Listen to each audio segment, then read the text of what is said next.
본인이 항상 주인공이고 싶어 하는 사람이 있습니다. 무언가 좋은 결과가 있었을 때, 야, 이거 나 없으면 어떻게 할 뻔했어? 이렇게 얘기하는 사람. 혹은 다른 사람이 무언가를 잘했을 때, 에이, 그거 솔직히 누구나 다 할 수 있는 거 아니야? 이렇게 표현하는 사람들은요, 관계에서 모든 걸 독점하려고 합니다. 그리고 자꾸 상대방의 의사는 무시하고 덮어버리게 되거든요. 이런 사람도 역시 피해야 하는 사람이라고 생각을 하고요. 초반에 이런 모습을 보게 된다면 이런 분들은 피하시는 게 좋습니다. 네, 안녕하세요. 인지심리학자 김태훈입니다. 지난번에 뵙고 다시 또 뵙게 되네요. 반갑습니다. 진정한 친구란 무엇인가요? 진정한 친구라는 표현이 약간 서글프게 들립니다. 왜냐하면 친구면 친구지 진정한 친구를 또 찾아야 하나? 그렇게 되면은 진정한 친구 중에 또 더 진정한 친구를 찾게 되는 그런 상황이 올지도 모르겠다는 생각이 들어서 약간 서글픈 느낌이 들긴 하는데요. 제가 왜 이런 고민을 사람들이 요즘 많이 하고 있을까를 살펴보면 소위 초연결 사회의 역설이 아닐까 하는 생각이 듭니다. 무슨 얘기냐면 지금은 언제든 그리고 누구와도 연결될 수 있는 시대잖아요. 연결은 엄청나게 많아졌지만 동시에 진정한 연결이 줄어들고 있는 게 아닐까 하는 생각을 하게 되는데요. 예를 들면 팔로우는 굉장히 많은데 고민을 털어놓을 사람은 거의 없어요. 또 연락을 주고받는 사람들은 굉장히 많지만 정작 정서적인 유대감을 맺고 있는 사람은 별로 없는 이런 현상 때문에 진정한 친구를 자꾸 찾고 있는 게 아닐까 하는 생각을 해봤습니다. 게다가 우리가 이제 톡이나 문자, DM 이런 거 자꾸 주고받으면서요. 사실 심리적인 피로감이 점점 증가하고 있거든요. 그리고 우리나라에서는 특히 나의 사회적인 위치나 혹은 상황 이런 거에 따라서 여러 개의 가면을 쓰고 살아가고 있기도 합니다. 그러다 보니까 감정이 소진되는데 내 마음을 편하게 해줄 수 있는 관계에 대한 요구가 늘어나는 게 아닐까 싶습니다. 그래서 간단하게 정리해 보자면 표면적인 연결만 너무 가득한 상황에서 진짜 나를 알아주고 내 말에 귀 기울여 주는 사람을 찾고 싶은 욕구가 분출하고 있다고 생각하고요. 어찌 보면 너무 빠르게 관계를 소모해 버리고 있는 이때 오히려 우리는 느린 관계를 찾아가야 되는 게 아닐까 하는 생각을 해봤습니다. 그래서 그런 측면에서 본다면 진정한 친구 쉽게 찾을 수 있을 것 같아요. 제가 보기에 우리에게 필요한 진정한 친구는 첫 번째, 감정을 공유할 수 있는 사이여야 한다고 생각합니다. 여기서 공유라는 건 한 사람이 다른 사람에게 일방적으로 전달하는 게 아니라 함께 하는 거죠. 우리가 감정을 공유할 때는 좋은 것도 공유하지만 나쁜 것도 공유합니다. 슬픈 일도 공유하고 아픈 것도 하죠. 실패도 하고 이런 모든 걸 나눌 수 있는 사이여야 한다고 생각합니다. 그리고 두 번째는 서로 믿고 의지할 수 있는 사이여야 한다고 생각하는데요. 내가 고민이 있을 때 그냥 편안하게 아무 때나 털어놔도 부담이 없어야 하는 거죠. 그리고 그럴 때 이 친구는 내 편이라는 믿음을 줄 수 있어야 한다고 생각합니다. 그리고 세 번째로 요즘 기브 앤 테이크가 너무 강조되고 있는 게 아닌가 하는 생각이 드는데요. 그걸 넘어설 수 있는 사이였으면 좋겠습니다. 그 얘기는 뭐냐면 내가 상대방을 위해서 또 그 친구도 나를 위해서 서로 시간과 에너지를 기꺼이 써줄 수 있는 사이라는 거죠. 그 세 가지 조건을 충족시킨다면 진정한 친구가 아닐까 싶습니다. 괜찮은 사람인지 사람의 본성을 알 수 있는 방법은 무엇이 있을까요? 이런 고민을 하는 게요. 어찌 보면 우리가 예전과 달리 편하게 사람들을 만나기 쉽지 않아졌다는 말이기도 합니다. 아까 말씀드렸던 것처럼 빠른 관계가 너무 많아지다 보니까요. 계속 관계에서도 효율을 추구하게 되니까 누군가를 알게 됐을 때 충분히 시간을 투자하면서 이 사람을 알아갈 그럴 기회를 갖기 어렵게 되죠. 그래서 처음 딱 볼 때부터 이 사람이 괜찮은 사람인지 아닌지 확인해 보고 시작하고 싶은 그런 느낌이거든요.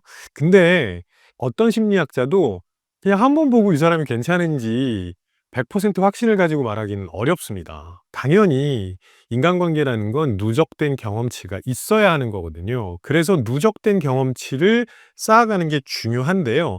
오히려 저는 피해야 할 사람들을 확인해 본다면 훨씬 더 괜찮은 사람을 파악하기 쉬워질 거라고 생각해요. 무슨 말이냐면 피해야 할 사람은 분명하게 보이거든요. 그럼 그런 사람들을 좀 피하고 나머지 사람들과 조금 느린 속도로 관계를 맺어갔으면 좋겠다는 거죠. 그럼 어떤 사람들을 피해야 되느냐? 좀 정리를 해보면 첫 번째, 일관성이 없고 예측 불가능한 사람을 피했으면 좋겠습니다. 이런 사람들이 말을 쉽게 뒤집죠. 그래서 예를 들면 무언가 말을 한 다음에 나 그런 뜻으로 말한 거 아닌데? 혹은 나 그렇게 말한 적 없는데? 이런 식으로 혹은 야, 그건 농담이었는데 왜 그러냐? 이런 식으로 말을 하면서 자꾸 책임을 회피하는 모습을 보여요. 이런 분들은 피하는 게 좋습니다. 두 번째로 감정적으로 상당히 불안정하고 또 부정적인 감정을 쏟아내는 사람들이 있거든요. 예를 들면 뭐 "그렇지. 항상 내가 문제지." 이렇게 한다거나 그런 말 해 봐야 무슨 소용이 있겠냐." 아니면 "내가 언제 도와달라고 했어. 그냥 좀 놔둬." 이런 식으로 사소한 일에 격렬하게 반응을 하고요.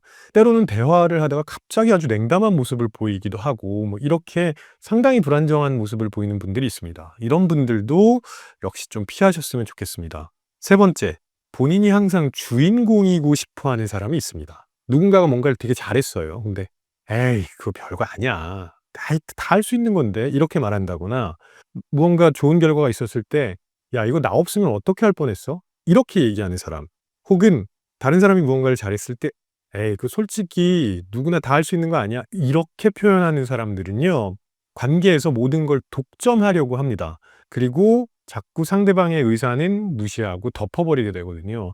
이런 사람도 역시 피해야 하는 사람이라고 생각을 하고요. 그렇다면 제가 이렇게 말씀드리는 이유는 뭐냐면 초반에 이런 모습을 보게 된다면 이런 분들은 피하시는 게 좋습니다. 이걸 반대로 뒤집어 보면 그럼 우리가 답을 찾을 수 있겠죠. 일관성이 있고 예측 가능한 사람, 그다음에 감정적으로 안정된 사람, 그리고 주변을 배려하는 사람. 이렇게 정리를 할 수 있을 것 같아요. 근데 한 가지 기억하셔야 될 게 있습니다. 관계라는 건 상호적이에요. 나는 그런 모습을 가지고 있나? 이 부분도 꼭 생각해 보셔야 됩니다. 제가 오늘 말씀드린 그런 이야기들을 한번 생각해 보시면서 본인도 그런 모습을 갖춰야 된다는 얘기죠. 그렇지 않으면 누군가가 나를 피하고 있을지도 모릅니다. 우리가 나쁜 친구 관계를 쉽사리 끊지 못하는 이유는 무엇인가요? 나쁜 관계를 끊지 못하는 이유 제가 몇 가지 생각해 봤는데 첫 번째는 인간의 기억 때문입니다. 인간의 기억은 사실 정확성을 추구하지 않거든요. 그냥 내가 이해하고 평가한 그걸 기억이라고 합니다. 그러다 보면 친구 관계에서 예전에 좋은 기억이 있었어요. 그게 여전히 영향을 주고 있는 겁니다. 그래서 지금 이 친구랑 약간 안 좋은 일이 있지만 이건 그냥 일시적일 거야. 예전에 얼마나 좋았는데. 그러면 또 다시 돌아가겠지라는 희망적인 해석을 자꾸 하게 돼요. 그래서 계속 유지할 수 있고요. 두 번째는 이제 저희가 매몰 비용 오류라고 부르는 게 있는데요. 이건 뭐냐면 그동안 그 친구와의 관계에서 보낸 시간이나 쌓인 감정이나 추억, 신뢰 이런 게 너무 많다는 거죠.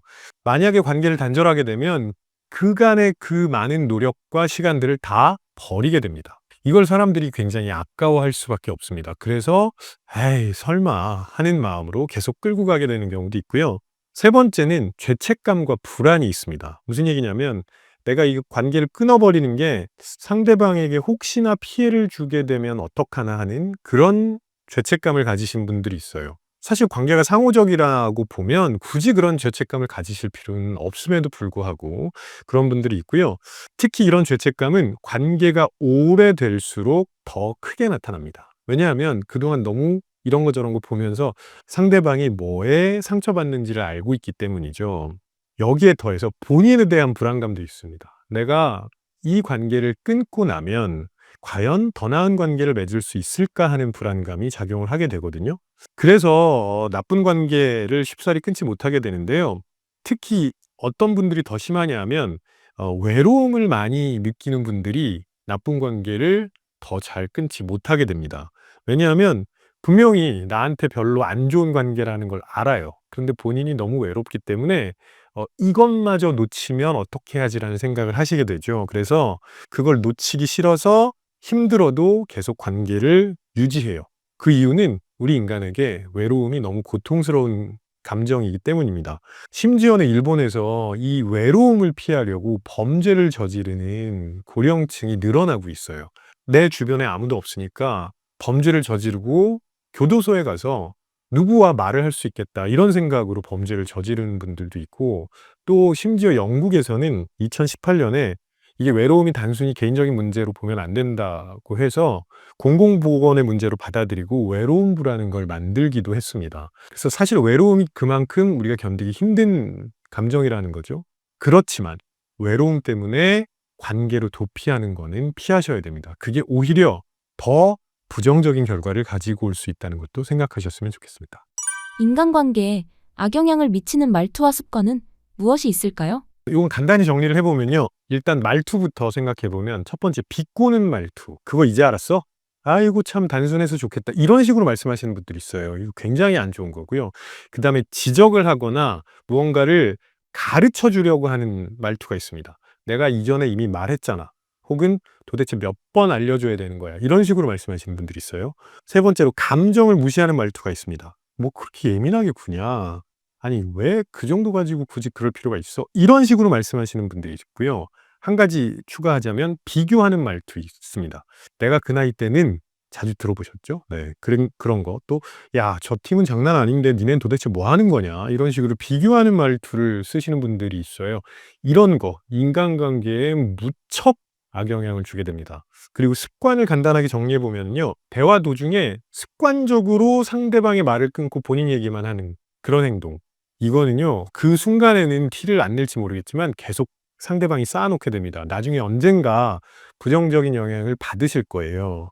두 번째로, 상대방이랑 대화를 하는데 무반응 혹은 무관심한 모습을 보여주는 분들이 있어요. 특히 요즘은 제가 주변에서 볼 때 대화를 하고 있는데 상대방이 얘기하고 있는데 상대방 얼굴 안 보고 스마트폰 보고 계시는 분들 생각보다 많더라고요. 이건 굉장히 안 좋은 습관입니다. 그리고 세 번째로는, 자기중심적으로 행동하시는 분들이 있어요. 일단 내 거부터 챙기고 나부터 보살펴달라고 요청하시는 분들이죠. 마지막으로는 항상 피해자 같은 모습을 보이는 분들이 있습니다. 분명 본인이 실수하거나 잘못했음에도 불구하고 도대체 왜 나한테만 그러는 거야? 라는 식으로 항변하는 분들이 있거든요. 이런 습관은 인간관계에 안 좋은 영향을 줄 수밖에 없다는 거.